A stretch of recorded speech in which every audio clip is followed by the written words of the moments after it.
Hello, যারা উপরে অবস্থান করছে আমি তাদের আকর্ষণ করছি। আপনি সবাই নিচে নেমে আসুন।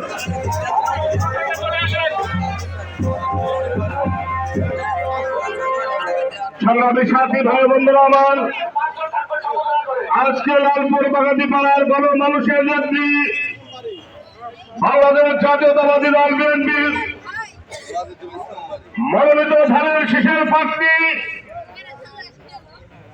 আমাদের প্রিয় নেত্রী ব্যারিস্টার ফারজানা শারমিন পুতুলের পক্ষে আজকে এই মিছিল, এবং এই মিছিলের সাথে আরেকটি প্রতিবাদ মিছিল করতে চাই। আরেকটি কথা বলতে চাই, বাংলাদেশের ফ্যাসিবাদী শেখ হাসিনা সরকার আমাদের উপর 17 বছর জুলুম নিয়ম করেছে। আমাদের 1 মিনিটের জন্য সুখে শান্তিতে থাকতে দেয় নাই। সারা বাংলাদেশে খুন, লুট, ধর্ষণের রাজস্ব কায়েম করেছে 17 বছর। প্রিয় ভাই আমার,